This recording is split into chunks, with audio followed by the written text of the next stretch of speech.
Hey y'all, Laura here with Cox Homestead, and in today's video we are going to talk all things sorehawks.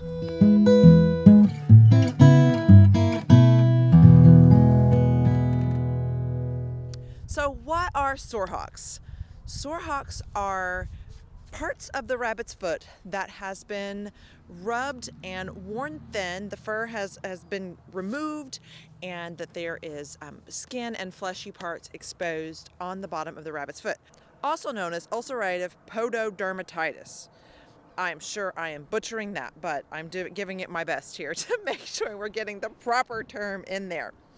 It is pressure sores overlaying the knobby bones on the bottoms of the rabbit's feet, and it can even come onto the toes. I have to be honest with you and tell you that I have not experienced a lot of sorehawks in my rabbitry.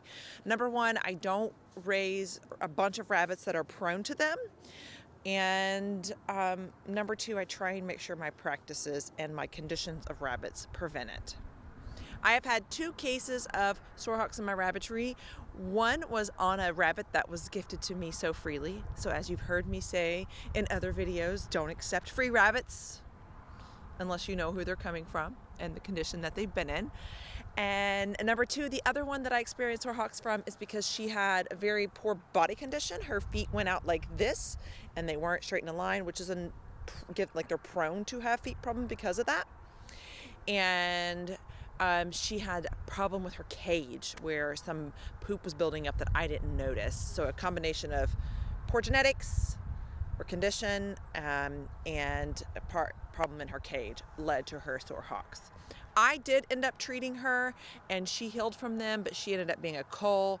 I had only treated her because she was pregnant and I was expecting meat from her litter that I didn't want to go to waste by culling her while she was pregnant. We'll go over that more in a little bit. So how does sorehawks happen? Sorehawks happens from genetics. Number 1, short-haired coat rabbits such as Rex are more prone to sorehawks. Giant breeds of rabbits such as your Flemish giant, your French lops, and your giant chinchillas, those are more prone to them just merely from the weight on the cage from their body. And then the alignment of the feet is another thing that can make a rabbit more prone to sorehawks if they don't have good alignment. Poor housing is another reason why a rabbit might develop sorehawks. That could be from rusted wire, bouncy floors, soiled areas that's not getting cleaned. Now, this one I have not found in a book anywhere, but this is my own belief on sorehawks because that Rex that was given to me, or they said it was a Rex, I don't think it was fully a Rex, that had the sorehawks. He was also fed cardboard. So I can't help but wonder if his poor diet, lack of nutrition, weakened his immune system, leading to his sorehawks. So I do think a poor diet can be a factor looking at the sorehawks. If you have a rabbit that is an excessive stomper or overly active, they can be more prone to sorehawks. Did you know that you can even have a rabbit struggle with sorehawks from hardwood or carpet because it can wear down the fur on the bottom of their feet from the rubbing on those? Friction is what wears the pads thin. So whether that be too much of a flat surface or too much of a cage, it can wear their pads thin. What?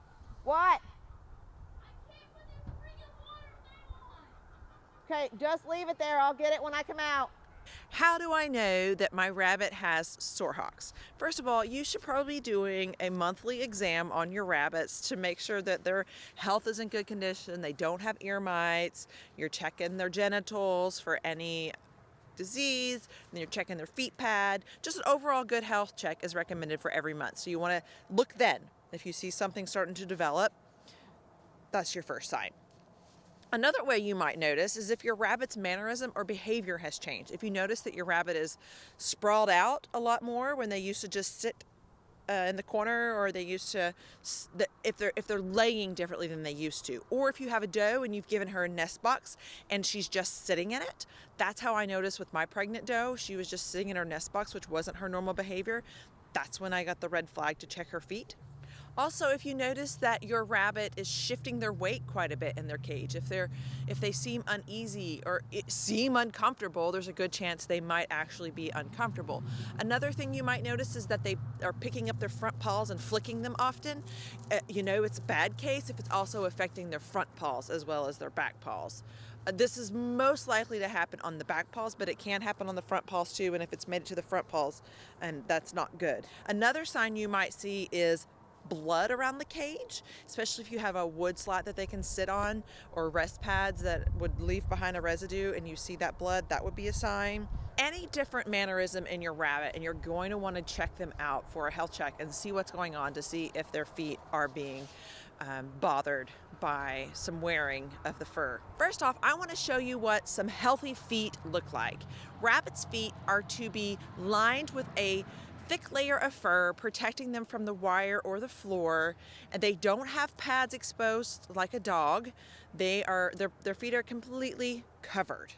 You want your rabbit's feet to be completely covered with fur. So this is a little example I wanted to give you of a healthy alignment of feet and healthy furry feet. So how do we treat sore hock?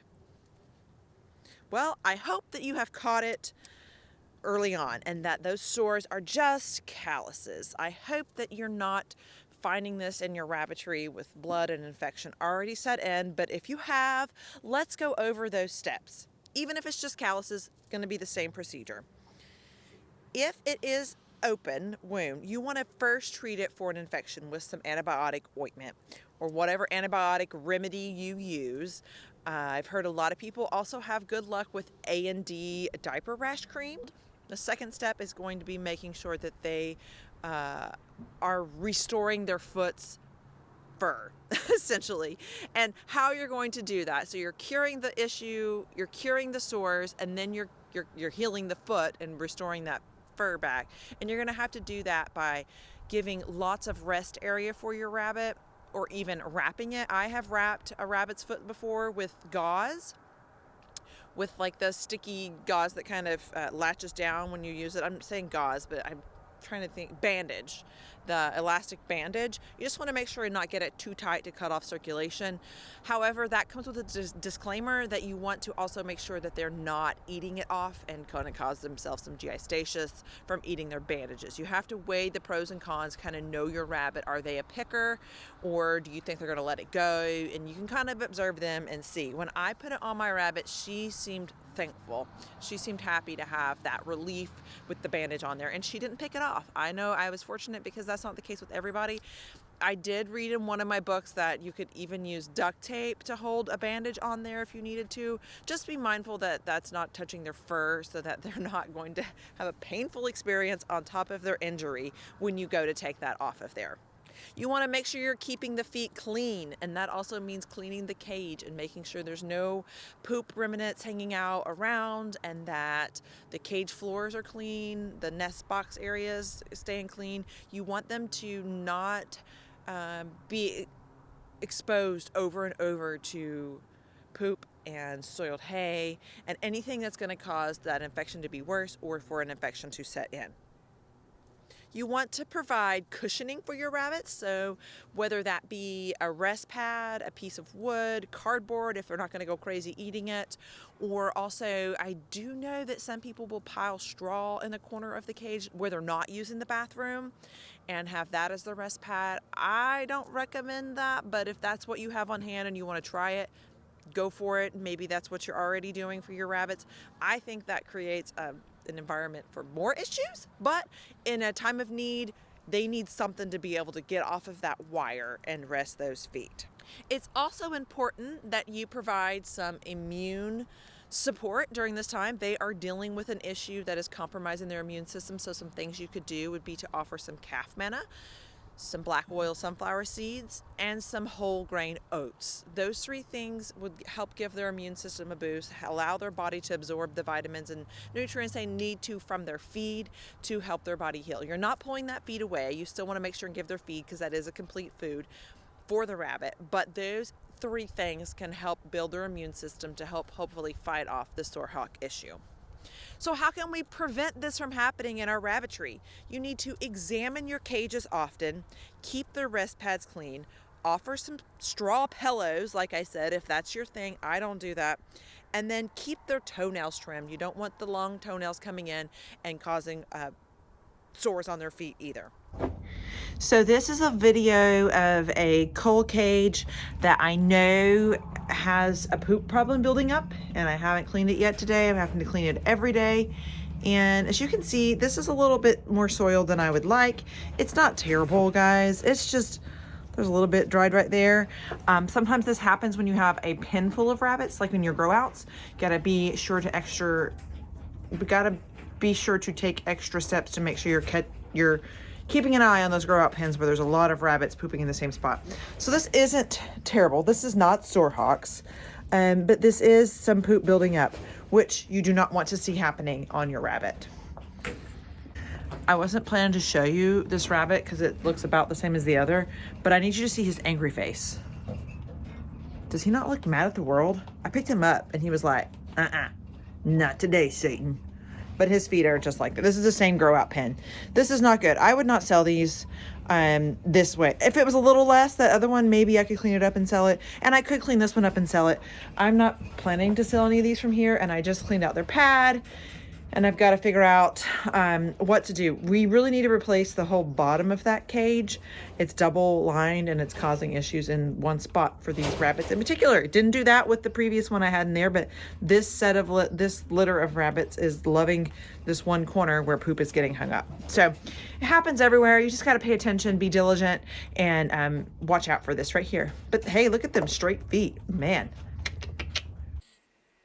I decided to clean up some of the foot pads of the rabbits from that grow out pen. And what I'm doing here is I got just a moist towel and I'm rubbing those pads clean, working away any debris that has built up and breaking that loose until it is back to fluffiness. Again, this is just a moist rag that I go back and forth with to try and break anything up. This rabbit in particular I have worked on for a few days now because someone did buy it and I didn't want it to have any issues. You saw that little brown spot there. I'm working a little extra hard on that. And it cleaned up nicely. It just took about 2 to 3 days for me scrubbing each of these to get them back to normal for either sell or just for their well-being until they are processed. Ooh, look at those feet, nice and straight. This would make a good buck for someone. It's going to Kingsport, Tennessee. I'm doing the same thing here in this video, but you'll get a good before and after. This one hadn't been worked on at all yet, and you can see that's a pretty dark brown. And so I just take that moist towel, go back and forth, scrubbing lightly on those feet to get it cleaned up. And this one would probably benefit from another day of this cleaning, but you'll see by the end of this how much progress it already has made. The final question is when do you treat this? As soon as possible. If this is a rabbit that is pregnant or nursing, I say the ethical thing is to treat the rabbit, let her raise her kits. Those kits will not be ones that you want to keep as breeders or sell to others to set them up for failure, because more than likely it can be a genetic issue. So it's fine to, especially if it's a meat rabbit litter, you can go ahead and raise them up, have your meat, and call that system done. I would not continue to breed a rabbit that has had sore hocks. You also can treat a rabbit if it is your pet and it has developed sore hocks. But if that rabbit has potential to produce offspring, I would not keep it going. A lot of rabbitries, even Rex rabbitries, cull for sore hocks. That's something that they don't want to deal with. And it's kind of just become, I don't even know what to say. I feel like it's the respectful thing of the animal to make sure you're producing the best genetics that you can in your rabbitry, even if that's just for meat. If I have one with sore hocks, I'm going to cull, because I don't want to be selling offspring to someone that may then have problems with sore hocks. I don't want to set them up for that, and neither should you. So really and truly, the only 2 reasons in my rabbitry that I am going to treat sore hocks is if they are pregnant or nursing, or it is a pet. And I probably won't even end up keeping a pet that has sore hocks. But if you have a pet that has sore hocks and you want to treat it, that's fine. I just don't want to keep that problem going and it be a problem for someone else. So even within some of the non-threatened sore-hawked rabbits, it can show up. It can show up in your New Zealands. It can show up in your Californians and all these other different breeds. And a lot of that could be genetic related, like the mom could have had a problem with it, and it could be this whole V-shaped foot thing, but it could also be your animal husbandry practices. Really examine those cages, look in there, see what's happening. I have seen sore hawk problems with people that use the do more cages. I don't like to name bash, but that's one I have seen a perpetual problem with. So if that's the cage that you're using, be mindful that that could be an issue you see in the future. Make sure you're providing rest pads in those cages. It's not always the breed that's prone to it. Sometimes it's the animal husbandry, and that's what we really got to examine if you're facing this problem. Is it something that you could have prevented, or was it inevitable for your breed? Was it poor genetics? What are you facing here? Really examine what's caused your sore hocks, and then from there you can make the best decisions for your rabbitry. I hope this answers all your questions about sore hocks. I'm sure there's some out there, and I don't have all the knowledge because I don't deal with it a ton. I cull when it enters my rabbitry, and I don't want to be babysitting rabbits with sore hocks. Oh, I know that might sound harsh, but that's my practices here. If you have any questions or suggestions, leave them in the comments. I love it when you're nice and helpful and share your experience. I'm still learning, and I'm sharing it with you along the way. So until next time, eat more rabbit!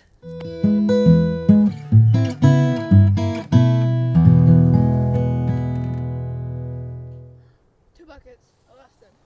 2 buckets where? So what are sore hocks on a rabbit? The scientific name is pododermatitis. No.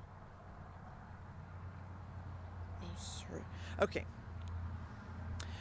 So what are sore hocks? Sore hocks are sores on the bottom of a rabbit's foot, also known as ulcerative pododermatitis. This comes from the wearing down of the fur on the bony parts, the knobby parts of the bottom of, oh my gosh, this is going to be so hard to do. Also known as ulcerative, oh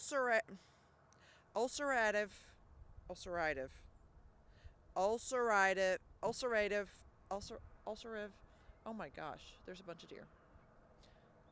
How do I know that my rabbit has sore hocks? There are a few indicators you might notice. My cat is doing something very funny over there. He was like playing with his tail. Squirrel. I'm going to check my camera and make sure it's rolling. Oh yeah, we're rolling. Ooh laka, ooh laka, ooh laka, ooh laka.